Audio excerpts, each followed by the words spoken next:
गुरु प्यारी सात संगत जी, आप सभी को प्यार भरी राधा स्वामी जी। सात संगत जी, इस वीडियो में आप जान सकेंगे कि मिश्री रूप में मिलने वाले प्रसाद को किस तरह से इस्तेमाल में लाना चाहिए, जिससे कि बाबा जी की अपार कृपा हम पर हमेशा बनी रहे जी। जाने अनजाने में हम बहुत बार प्रसाद की बेकदर कर देते हैं और बाबा जी को यह सब बिल्कुल भी पसंद नहीं है। इस वीडियो में मैं एक बीबी की आप बीती के बारे में आपको बताऊंगा जी, जिसने मिश्री के प्रसाद को गलत तरीक़ों से उपयोग करना शुरू कर दिया और बाबा जी की कृपा इस बीबी के परिवार पर कम होने लगी। साथ संगत जी, यह तो आपको बताने की ज़रूरत नहीं है कि बाबा जी के भंडारों पर संगत में मिश्री के पैकेट को प्रसाद के रूप में बांटा जाता है, क्योंकि आप सब यह बात भली भांति जानते ही हो। परंतु यहाँ सवाल यह आता है कि मिश्री के इस पैकेट को आप किस भाव से ग्रहण करते हो जी, और घर ले जाने के बाद किस भाव से और किस तरीके से खाते हो। बहुत सारे लोगों के लिए यह सिर्फ एक खाने की वस्तु हो सकती है, लेकिन यह सिर्फ कोई खाने की आम वस्तु नहीं होती, बल्कि यह एक ऐसा प्रसाद है जो बाबा जी संगत को आशीर्वाद के रूप में देते हैं जी। प्रसाद के इन दो दानों में बाबा जी की अपार कृपा छुपी होती है जी। जब डेरे की मैनेजमेंट इस वस्तु को खरीदती है या बनाती है, तब तक भले ही यह एक आम वस्तु हो सकती है, लेकिन बाबा जी की दृष्टि जब इस चीज़ पर पड़ती है तो यह आम सी मिश्री आशीर्वाद और कृपा का रूप धारण कर लेती है और इस वस्तु में एक रूहानी ताकत समा जाती है। अब हम पर निर्भर करता है कि हम प्रसाद को किस भाव से और कौन से तरीके से ग्रहण कर रहे हैं। लेकिन बावजूद इन सब बातों के कुछ संगत प्रसाद का दुरुपयोग करती है जी, जो कि ठीक नहीं है। सात संगत जी, एक सत्संगी बीवी जो कि पानीपत में रहती थी, उसने अपनी एक आप बीती संगत के साथ साझा की थी। उसने बताया कि वो उसका परिवार अक्सर डेरे में और मेजर सेंटरों में बाबा जी के भंडारों पर जाते रहते थे, और जैसा कि मैंने आपको शुरू में बताया कि भंडारों पर मिश्री रूप प्रसाद दिया जाता है, तो इस बीवी और इसके परिवार के सभी सदस्यों को भी वहाँ से प्रसाद के पैकेट मिलते थे और बहुत सारे भंडारों में जाने के कारण इनके पास मिश्री के प्रसाद के बहुत सारे पैकेट इकट्ठे हो गए जी। सात संगत जी, बाबा जी अपनी संगत को प्रसाद इसलिए देती है कि संगत प्रसाद के कुछ दाने हर रोज़ श्रद्धा के साथ मालिक को याद करते हुए ग्रहण करे। लेकिन इस बीवी और इसके परिवार ने प्रसाद तो हर बार लिया, लेकिन इन्हें प्रसाद ग्रहण करने का तरीका नहीं पता, और न ही इन सब लोगों को प्रसाद को हर रोज़ ग्रहण करने की आदत थी। यह अक्सर प्रसाद खाना भूल जाते थे, तो इस बीवी ने प्रसाद को अपने परिवार को खिलाने का एक अनोखा तरीका निकाल लिया, और जो कि बिल्कुल गलत था। इस बीवी ने प्रसाद को मिक्सी में पीसकर उसको घर की चीनी में मिला दिया, और जब भी चाय बनती तो प्रसाद मिली हुई चीनी को चाय में मिला देती, और कभी घर में कुछ मीठा बनता तो उसमें भी वही चीनी मिला देती। जब घर में मेहमान आते तो उसी चीनी की चाय बनाकर यह बीवी मेहमानों को पिला देती, क्योंकि इस बीवी को समझ नहीं थी कि ऐसा करने से प्रसाद की बेकदरी हो रही है। धीरे धीरे इनके घर की बरकत कम होने लगी और फजूल के खर्चे होने लगे। पहले यह परिवार अपनी आमदनी में से कुछ ना कुछ बचा लेता था, लेकिन धीरे धीरे ऐसे दिन आने लगे कि बचना तो दूर, उल्टा रूटीन के खर्च से भी ज़्यादा पैसे लगने लगे। जहाँ से यह लोग घर का सामान, राशन आदि लेते थे, वहाँ से इन्होंने उधार करनी शुरू कर दी। पति के कारोबार में लॉस होने लगे, घर में दिक्कतें शुरू हो गई। इसको कुछ समझ नहीं आ रही थी कि आखिर यह सब चल क्या रहा है। पहले भी घर की आमदनी उतनी थी, और आज भी उतनी है, लेकिन पहले पैसे बच जाते थे और अब पैसे बचने की बजाय उधार करके घर का ज़रूरी सामान खरीदना पड़ रहा है। बीवी बड़ी ही परेशान रहने लगी। बीवी बाबा जी को बहुत मानती थी, तो यह बात बाबा जी से बेनती करने लगी कि बाबा जी, अब आप ही हमारी संभाल करो, ऐसे तो हम कर्ज में डूब जाएंगे। साथ संगत जी, बाबा जी किस रूप में हमारी मदद कर देते हैं, इसकी पहचान तो हमें खुद ही करनी पड़ती है, क्योंकि बाबा जी तो बस इशारा ही करते हैं और उस इशारे को जो समझ जाता है उसको पहचान हो जाती है। बाबा जी हमारी मदद कर रहे हैं। बाबा जी ने इस बीबी की मदद भी कुछ इस तरह से ही की। साथ संगत जी, हुआ यूँ कि एक दिन बीवी मोबाइल पर सत्संग प्रवचन सुन रही थी और उस दिन बीवी को एक वीडियो मिला जिसमें एक शिष्य अपने संत से प्रसाद और प्रसाद के महत्व को समझने के लिए सवाल कर रहा था। उस वीडियो में शिष्य ने संत से पूछा कि गुरुजी, प्रसाद क्या होता है और हमें प्रसाद कैसे खाना चाहिए। संत बड़े ही पहुँचे हुए थे।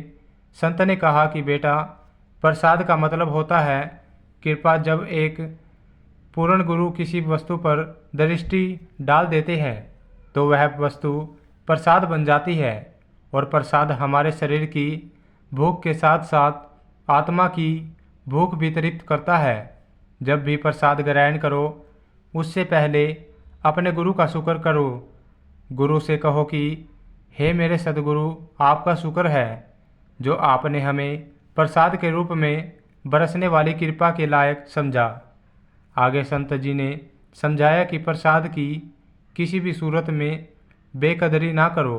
अगर सतगुरु ने आपको प्रसाद दिया है तो उस प्रसाद की कदर करो।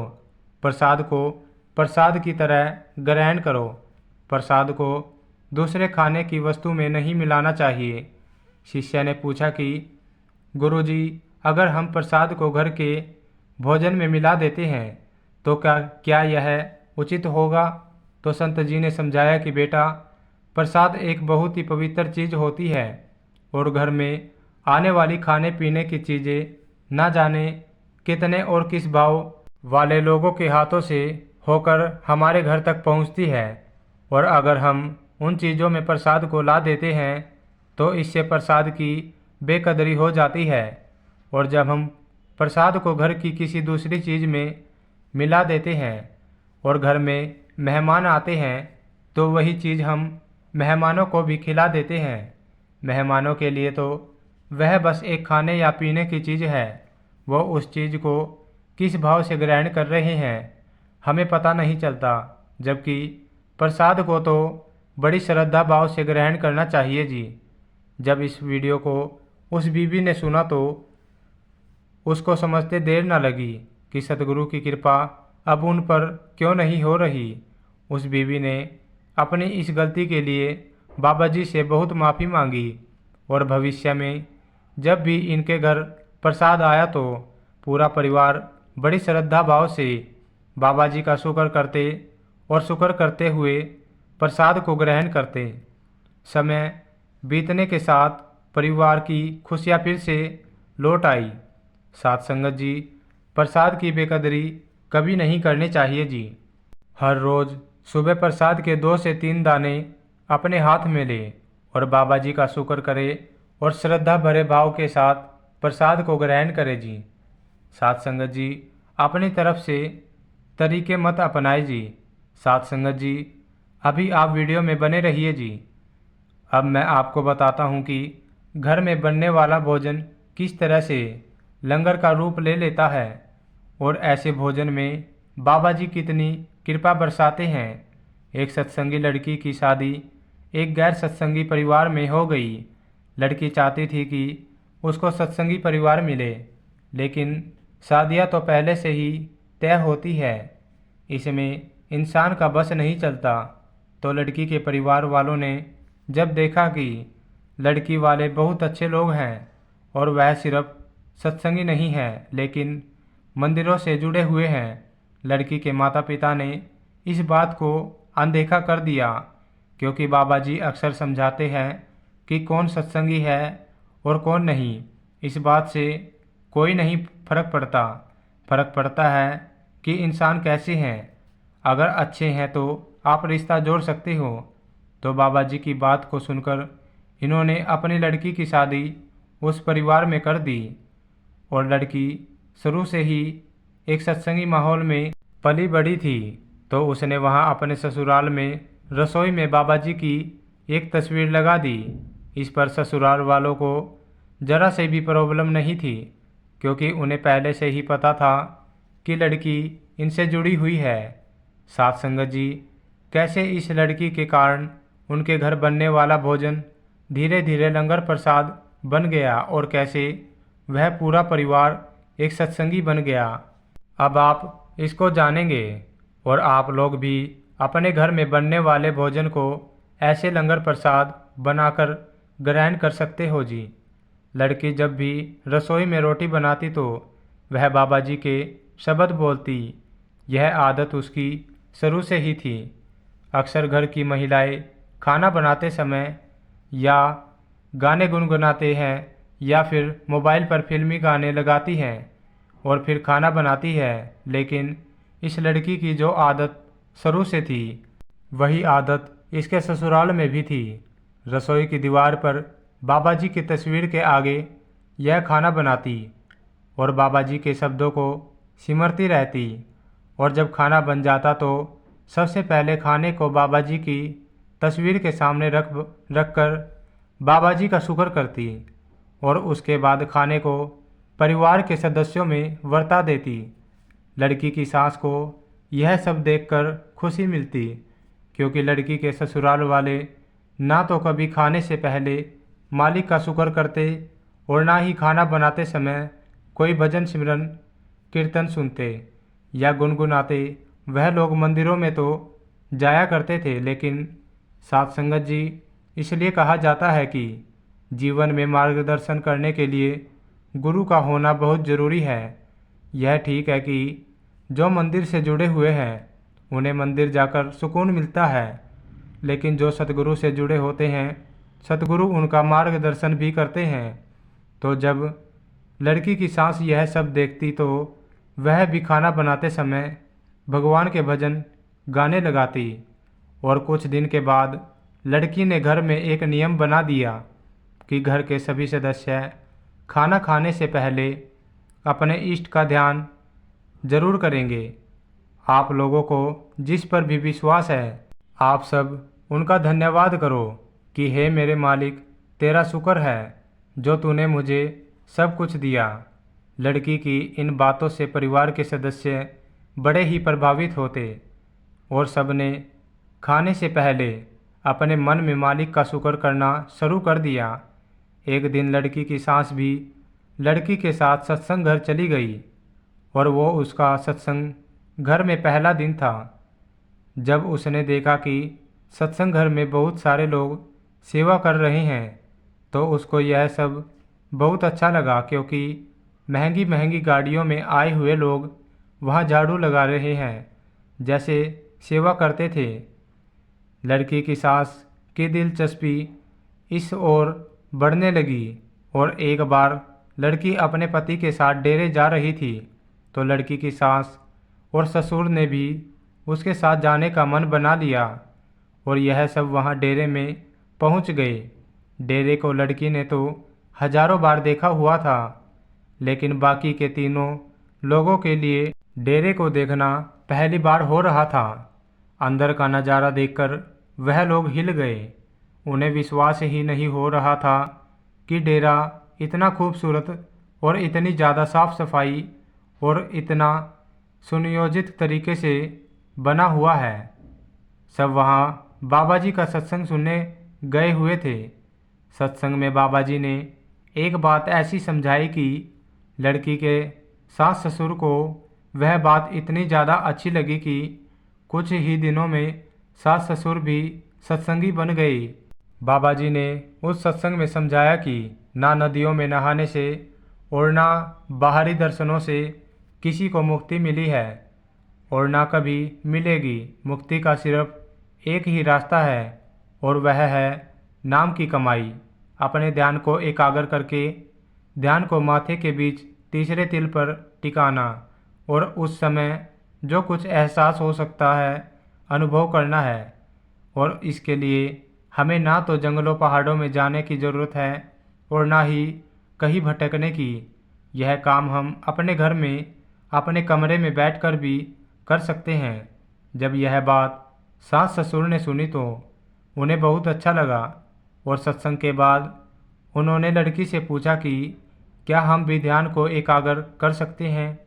तो लड़की ने कहा कि हर इंसान में मालिक ने इतनी ताकत दी है कि वह अपने ध्यान को टिका सकता है, लेकिन उसके पहले इंसान को एक पूर्ण गुरु से नामदान लेने की ज़रूरत होती है।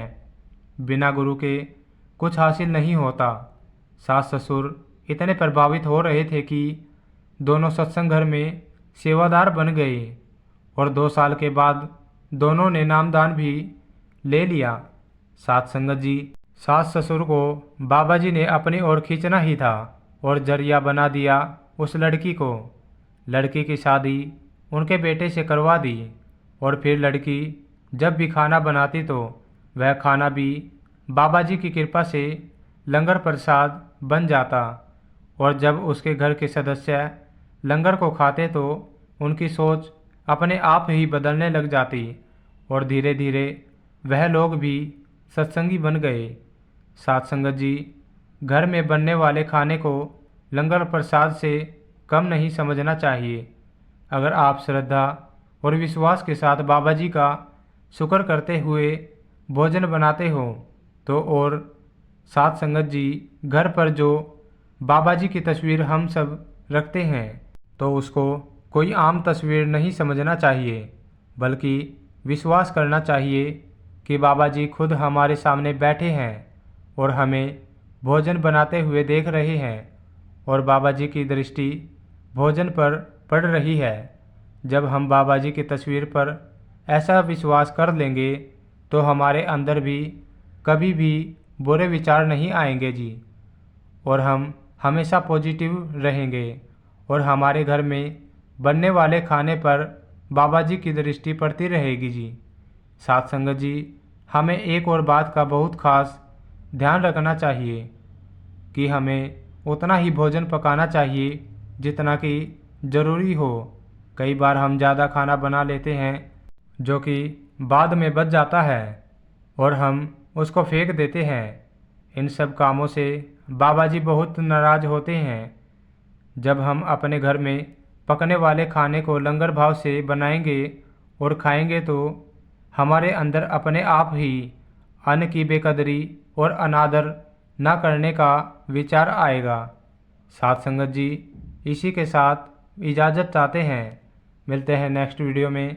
कमेंट में राधा स्वामी लिखना मत भूलना जी, और वीडियो अच्छी लगे तो वीडियो को लाइक और सब्सक्राइब ज़रूर करना जी। मिलते हैं नेक्स्ट वीडियो में, तब तक के लिए आप सभी को प्यार भरी राधा स्वामी जी।